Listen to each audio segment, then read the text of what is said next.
All right, Carrie, we're ready to start. Today is May 13th, 2026. The meeting is now open at 4 p.m. A copy of the Nebraska Open Meetings Act is located on the north wall of the county boardroom. We'll do a roll call now. Randy Bennett. Here. Donald Gifford. Here. Lisa Taylor Jones. She's running late. Melissa Kimmerling is myself. I am here. And Jonathan Davidson. He is absent. All right, Jonathan David is absent today. Yes. Also attending is Carrie Plummer-Galecki, Board Secretary, and Jody Riddell, HR Director. So Carrie, do we have anyone wanting to speak during the open comments portion of the meeting? No, we do not. All right, we'll move to item 2, which is approval of the minutes of the April 2nd, 2026 meeting. Do we have a motion to approve? I'll move to approve the minutes. I'll second.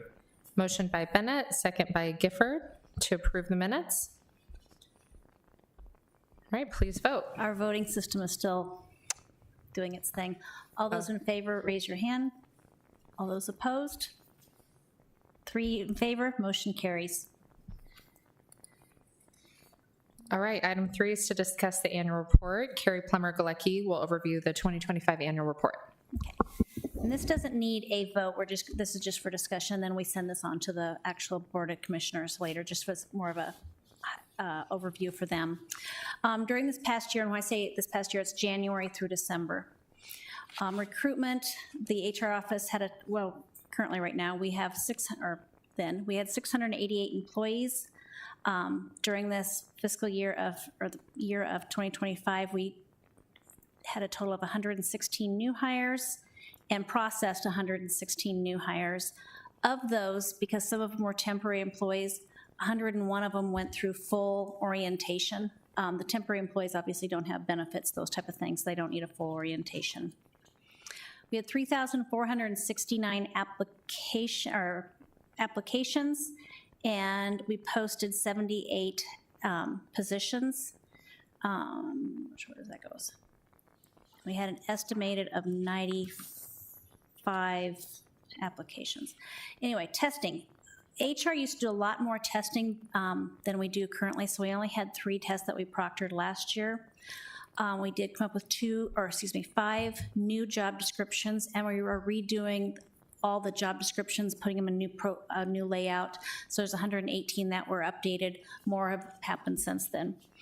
And then physical demand evaluations, we didn't have any, the company come on and do any more physical demand evaluations. So if we need to do that, we'll change that number for next year. I was going to say, did the qualifications of the position change, or it's just we're not doing that anymore and getting doctors? What are you doing with We that? still do that, but the physical demands haven't changed. Okay. So if we have positions that do, that's when we bring a consultant on and do those.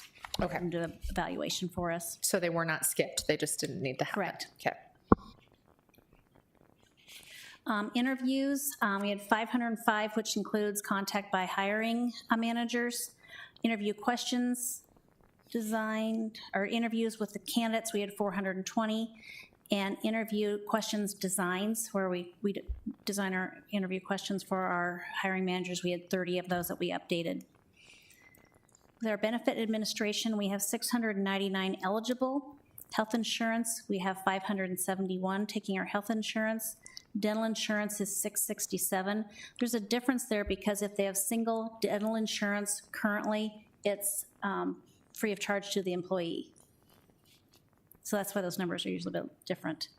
Our FSA Flex Plan, flexible spending accounts, we had 204 participating for a total of $492,613.24. Workers' comp, we had 82 total injuries that paid out $172,495. Drug testing, right now, last year we were only doing DOT randoms, so we had 20 DOT randoms plus 8 DOT alcohol randoms. Sworn and non-sworn at this point, or last year, we're not doing the random drug testing. These policies were updated last year. The Sheriff's Office for this coming year, we're in right now, will be doing their own testing, and then HR will be assisting with the corrections with their random drug testing. So, separation of service, we had 132. Retirements, there were 28. Separations, 66. Non-voluntary separations, 15. Other positions, layoff is a medical reason, there was 23. Processed exit interviews, 37 people did in-person exit interviews for resignations, retirements, et cetera. 21 forms were returned via email or mail. We do send those out even if people don't return them. Everyone who resigns or leaves the county, we do send an exit interview so they can mail that back to us if they would like. Carrie, quick, any reason for that? It seems like a big number compared to the previous years. Any knowledge about that? It looks like it was just 1 and 8 and 7 and 2, but The then, retirements, it really varies as per year. It just fluctuates. We have a lot of retirements. We have a lot of people within our departments that have a lot of tenure. And I think we're going to be seeing more and more retirements these upcoming years. what about that one in item D? That seems like a significant difference in other years. A lot of temporary workers maybe in that Yes. line? Okay, thank you. And that'll be the same for this coming year because of the election too. We have those temporary employees. Okay, so no cause for alarm. No cause for alarm. No. Let me go on, sorry. And then I said again, they just went over the reasons for retirement, resignation, stuff, et cetera. The health benefit fair, we had 19 vendors come on site. We didn't take account because we had all of our employees there. We had like a large number of employees, but we didn't get an actual head count for those who attended. And then the mammograms, we had the Methodist Health System bus come on site. That fills up very quickly. We had them on site once. We'd like them more times, but they're very busy. We had 30 employees. Like I said, that fills up usually within hours. And years of service recognitions, we had 142 employees recognized last year. And then different appreciation programs, and we've really expanded this past year. We did the Employee Appreciation Week, which was always the first week in May, which coincidentally got over last week for this year. We did a Fall Into Fun activity for all departments where they were giving, depending on the number of employees they had, they're giving like $20 or $30. They could do small things for their department. We had a charcuterie board for human resources and just kind of had, nice half hour to, just chit-chatting and catching up with each other. Different departments did different things, so they had just kind of fun events, and they could add to that money either themselves or however they wanted to do. Benefit fair, we're going to change that this year to the health fair, put more of a health spin to it. We have a Halloween decorating contest with trick-or-treating every year for people bringing their kids or their grandkids in. It's a lot of fun. Food drive we did last year. We did a pop-up cafe with the Farmhouse Cafe. That went very quickly. Food trucks we have coming in this summer, and then we did employee focus groups, and we'll be doing those again this year too. Do you, Go ahead. when you do those focus groups, are you getting any feedback, and are you documenting that feedback? We get some good feedback, and we try to keep the supervisors out of those meetings, and then we have just supervisor focus groups also. Okay. So the employees don't worry. Sometimes they think if I speak up, am I going to say something my supervisor could be alarmed by? We take that out of there, and we don't take names. We just write down the comments. It's not like, Joe Smith said this. We don't even take attendance.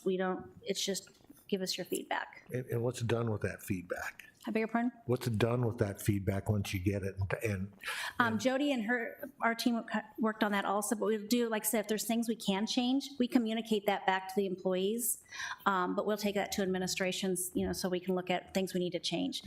I'll give you an That's good to give the feedback back to the people that gave it. It's Yeah, really well, important. the example we were at the Gretna Public Works, and it was I'm gonna mess up, the blades that you use on the snowplows. Well, they set them in the dirt, so when they go to put them on either the pickups or the trucks, it's hard getting them leveled up, and then you're like, can we just have cement? I mean, it's just things like that. I mean, feedback we wouldn't think of, but they work with it every day, so it's nice to have that feedback and be able to take that forward. So, any other questions? Okay. Now I lost my place. Oh, wellness. Wellness we discontinued in 2024. Hopefully, we'll see if there's a lot of interest in bringing it back, but we'll see how that goes. The complaints and grievances, we had 3. 2 of them went to hearing in 2025, and the 3rd was carried over to 2026, so that'll be in next year's number. We had 1 NEOC charge. We had a favorable response back to that, so it did come back in favor of the county. Personal policy board hearings, we had 2. Like I said, the other one was carried over to 2026. We didn't have any subpoenas, and the investigations, we had 10. Going on, both the PRR, the personal rules and regulations, like what we're going to look at today, and then the PPM, which is for class or unclassified employees, those were both completely revised last year, and we're just making the revisions that we'll go over later on today for this coming year. Training, we did defensive driving. We have an online training system we do through our NeoGov system, and we had 273 people complete defensive driving. Harassment and safety training, we had 680 people complete that. And then management supervisor training, we did not do any reasonable suspicion. I need to get with NERMA and see if we need to get some managers trained on that. We usually do that a lot with our foreman. Right now we have the foreman that's already been through there. I'll see if the managers want to have them go through there with NERMA. It's an online, they can do it remotely. Then with department specific, human resources did 4 trainings covering FMLA, ADA, work comp, and harassment training throughout 2025. And then with our EAP program, we did have 1 mandatory referral, and then we did a CPR Stop the Bleed training in which we had 19 attendees. We're gonna have another one of those trainings here this spring, and I already have one set up for fall too. And then with our education reimbursement, CPM, which is a Certified Public Manager program, it's a year-long program through UNO. We had 5 people going through that. And we had 9 people go through a mental health certification program through Bellevue University, where Bellevue came on site, taught the class. A lot of those were from our corrections department, the JJC, and from the sheriff's office that went through that program. And it was about a 3-month-long program that they went through. And they met on site once a week throughout the duration of that program. But we had 9 people go through that. It was new for something new we had tried. We do have 1 person working on an associate's degree, 2 people working on bachelor's and a master's degree. On the CDL, which we partner with Metro College on to put our heavy equipment operators through. Some of them, sometimes we can't find someone who already has an existing CDL, or we have a Class B that wants to go to a Class A CDL. They can go through the program at Metro and get that done. And then we don't have anyone working on a doctorate. So that is the update for this past year. I have one question, Carrie. It looks like you have some good collaborations with Metro and Bellevue and whatnot. Have you ever explored collaborations for bringing wellness back with any of the nursing programs or anything?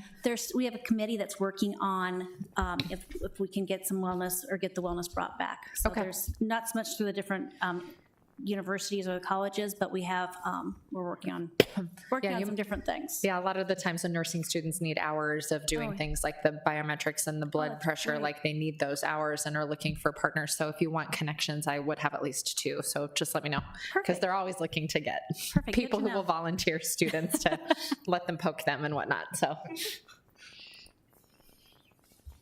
Perfect. Okay, great. Is that everything for the annual report then, Carrie? That is everything for the annual report. Thank you. Yeah, any other comments or questions, gentlemen? Great. Okay, moving on to item 4, discuss and make recommendations on the revisions to the personnel rules and regulations for classified employees. All right, Jody, were you contacted by anyone to request to make comments? No. Okay, since no one's coming forward to make comments, no one requested to appear before the board and give their views on the proposed rule, so therefore no comment period was provided. And then, we'll go ahead and talk. Thank you. All right, as Randy noted, there is a fair amount of reading here, but I promise to keep it brief. So last year when I started, we were partway through the process of renewing all the policies. And so what you have before you is what will be a yearly review. We go through the policies, make sure they're clear as questions come up in the year where we need to revise them, or in this case, we've added a couple. Rather than going through every policy, I'd like to focus on 7 where there's some real substantive changes that I really want to make sure the board's aware of. And then what we'll do is I'll go through all of them, entertain questions all the way through, and when we get to the end, we'll vote in one motion at the end. Okay. Yeah. Okay, if we can start with policy 103. So that's the personal policy board hearings. And as you're turning there, if you can focus an eye first on section 6B. As you'll recall, in our last personal policy board meeting, the opposing counsel raised some concerns about the burden of proof in the policy as it was written. So we've worked to alleviate those concerns, and we've done them in 2 sections. So in section 6B, we've changed the language to be in the affirmative. So what it says now is the board shall affirm the policy, shall affirm the action if the elected official or department head has established 1, the employee did commit the transaction, the discipline imposed was authorized, and the elected official did consider mitigating factors. So we made all of those sentences are in the affirmative now. So keep those in the back of your mind and turn to section 14. This section is on the board decision. And in this section, we clearly state in the first sentence that the burden of proof is on the county.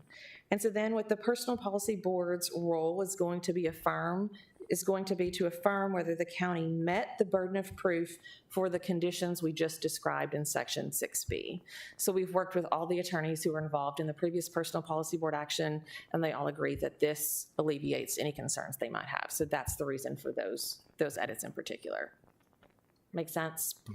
No change to the way the hearings would operate or anything like that. It's just they have to prove that the decisions they made were correct versus the other group having to prove that they were not. Exactly. The burden of proof lies on the county. The way we were conducting it already suggested that, but now we just made it really, really clear. So the county will continue to present first as we were doing. Really the only changes are we changed section 6B to the county has to demonstrate the transgression did happen. They did consider mitigating factors and they were authorized to make the punishment that was made. Okay, great. Thank you. All right, we're gonna zoom on by to policy 202, which is our hiring policy. Oh gosh, Right. I don't have pages on there yet. Next one, I think. Next one. Okay, Or, no, It's policy 202. yeah, 202. great.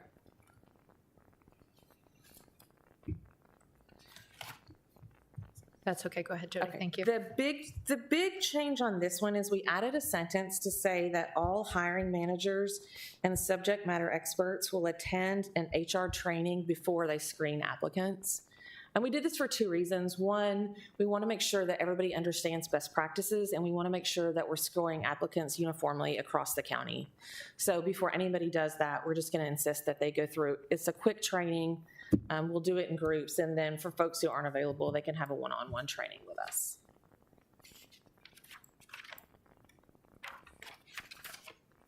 Okay.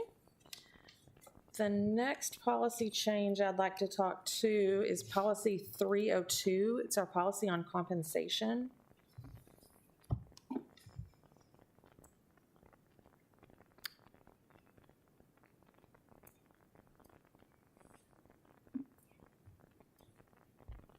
So in this policy, we're going to start with sections 12 and 13. These are the sections that address out-of-class and detailee pay. And we've made a couple changes I just want to talk through with the board. The first change is that an employee shall not be paid out-of-class or detailee pay for greater than a year without HR approval. At that point, we should probably talk about what's happened with the position that that employee is filling in. So we've added you can't do it for more than a year. The other important part on the out-of-class pay is it should be for an actual budgeted position, and the employee should be doing all of the essential duties of the job for which they're receiving out-of-class pay. We want to ensure that this is used uniformly across the county. So rather than an individual getting out of class pay for doing particular duties of the job class above them. It really should be for a budgeted position for all of the essential duties for the grade above them. So we just want to be really clear so we all have the same understanding of that. I have a question on that. I anticipate you might run into situations then where individuals are bumped back down. Is that what might happen? Yes. So for example, if I broke a leg and I'm going to be out of the office for, let's say, 6 weeks, Carrie would come, she would get out of class pay because she would be the HR director for those 6 weeks. And then as I return, she goes back to her normal job and her normal rate of pay. Okay. And that's really how it's meant to be used in those situations when you have someone out of the office for a prolonged period of time and that position needs to be filled. That's how it's meant to be used, which is why it would be unusual for somebody to be getting that for longer than a year. Sure. And if you have situations like that now, you'll just work through them individually, working with those individuals, analyze whether they're staying at that and revising that job description then for them? Yeah. Okay. That is correct. Okay. Just anticipating nobody will be surprised maybe by that. I should hope not. Okay. I should have said these. All of the policy changes, as is required by statute, have been reviewed by both the Management Review Board and the Employee Review Board before they come to you. The other change, Lisa, we're on policy 302 on compensation. Welcome. The other change that we've made is on language pay. So as we continue to try to get uniformity across the county, one of the things we wanted to make sure is that our classified employees who use a language on a daily basis have the same opportunity as some other employees under collective bargaining agreements to get the language pay. So if an employee is has an approved language capability, they take their proficiency test and their elected official or department head agrees that they're using it on a daily basis as a part of their job, they will be afforded a 3% increase on their normal hourly rate.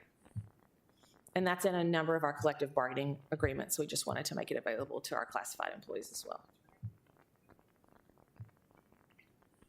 Okay. The next policy I think you will be quite familiar with. It's policy 405 on discipline, discharge, and appeal. We've made one significant edit to this one. We realized we didn't have in the policy, when an employee has a disciplinary action, it wasn't in our policy how long those disciplinary actions remained active when we're looking at progressive discipline and promotions. So we wanted it to be really clear. We didn't want any questions. These are in line with what you'll see in a lot of the other collective bargaining agreements, but we wanted it to be clear in policy. So that's what that is.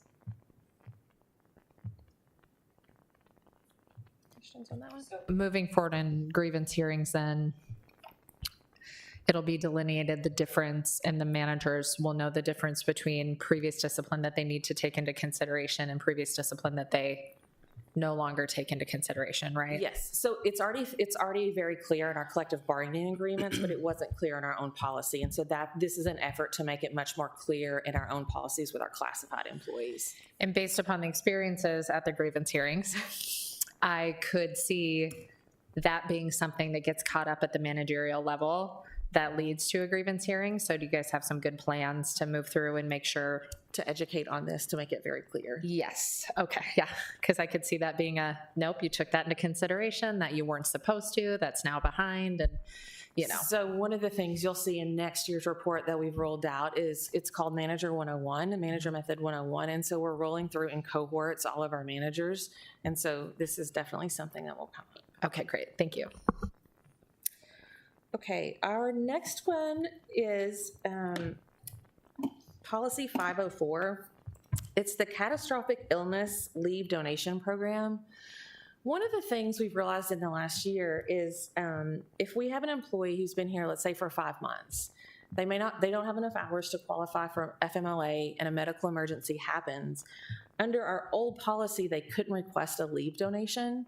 And so what this policy does is it allows an employee who has an FMLA qualifying condition to request leave. Now, obviously, they're not going to be eligible for FMLA because they may not, in a lot of cases, they won't have reached the 1,250 hours required. But if you've been here for 5 months, a medical emergency comes up, the change in this policy would allow you to request a leave donation. So just offering a little bit of a buffer for employees who haven't been here for as long. When you say leave donation, are you asking employees to donate some of their time to that individual? Yes, so we have a Okay. policy, they can reach out to HR and they'll give us what we need, and then we can solicit on their behalf for leave donations. Okay, great. So the real change here is we just take out the tenured part of it to allow any employee to do that. Questions on that one? Okay. The next two policies are new. So the next policy is policy 614. It's at the very end before you get to the DOT policies. It's a uniform allowance policy. This policy really brings into alignment current practices where we didn't have a policy. So what this policy says is it says employees who are in a position who really need to wear a clearly identifiable uniform or PPE, so reflective vest, brightly colored jackets, Sarpy County inspectors, or in positions where their clothes are going to get really heavily worn, they're eligible for a uniform and boots allowance.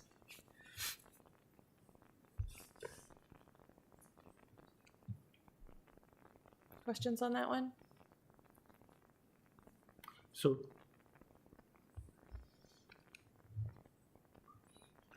these brightly colored vests, the DOT ones that you got to have a reflective tape on, they're responsible for buying their own? No, but we have these like brightly colored, a lot of them wear brightly colored t-shirts that say Sarpy County Oh, inspectors, Sarpy County, or hoodies, all of that kind of stuff, because we want them to be clearly identifiable.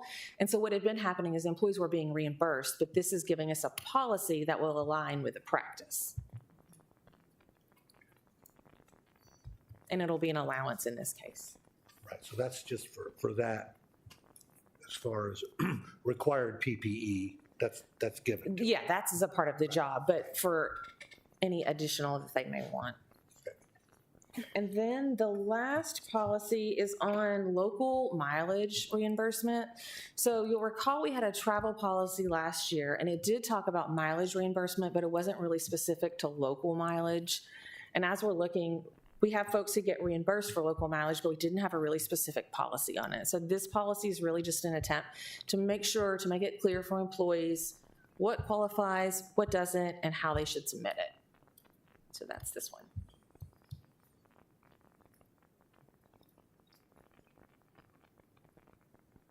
So I'm happy to answer questions on this or any of the other edits that I didn't go through.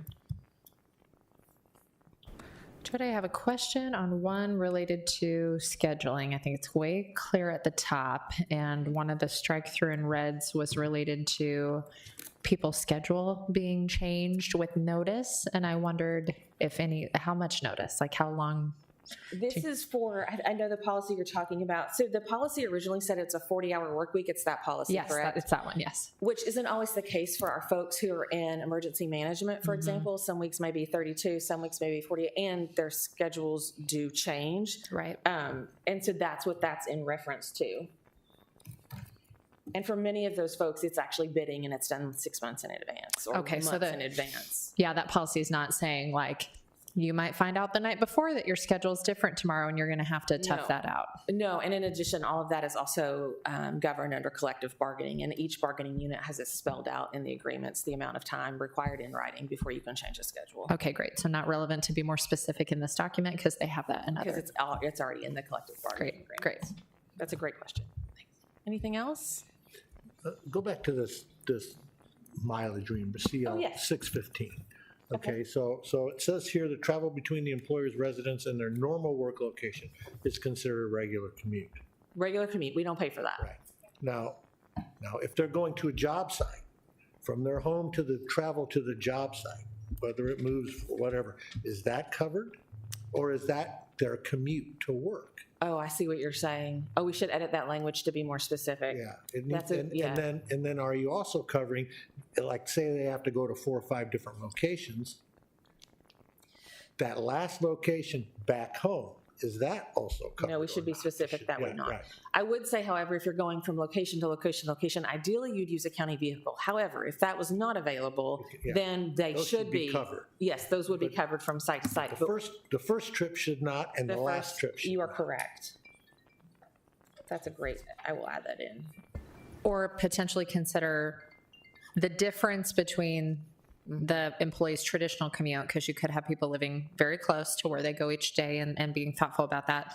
That's what my employer does, is the difference between, like, if your normal commute is 10 miles, this is 20, it's that, the difference. Is what you would claim. Yeah, so you pretty much get paid from the site of where you would show up every day to that the work site, site. even if you didn't go here first, That makes sense. just to make it like always kind of the same and, you know, not unfair to other people if someone lives I closer. think the IRS, There's claims it. specific they're rules on that. specific that in order to claim it as a business mile, you know, if I didn't get reimbursed and I'm just going to claim it as Yeah. a business mile, I can't do that. Yeah, I that's just true. I just got to do that. Yeah, that's true. Okay. That's an Maybe excellent just note. look at Okay. that. Yeah.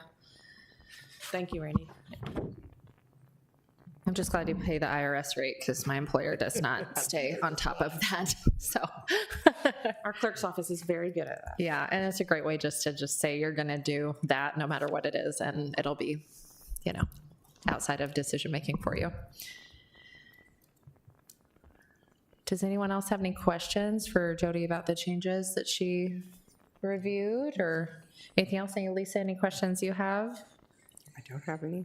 Okay, wonderful. All right, so Jody indicated that we would do just one motion to approve all the changes that we discussed today. So do we have a motion to approve the changes reviewed?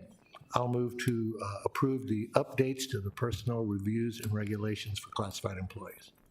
I'll second that.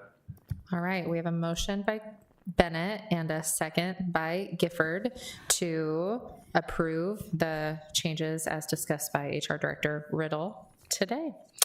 Any further discussion? Otherwise, we'll vote. I Like was going to this? say vote. Yeah. All those in favor, raise your hand. All those opposed? 4 yea, 1 absent, motion carries. Okay. Well, I don't want to jinx it, but I think that that was the last thing. So item 5 is adjournment. Do we have a motion to adjourn? I'll make that motion. Second. All right. Motion by Gifford, second by Taylor Jones to adjourn at 4:31 PM, and we vote on this too. All those in favor? All those opposed? 4 yea, 1 absent, motion carries. Thank you. Thank you. Sorry that was a short one.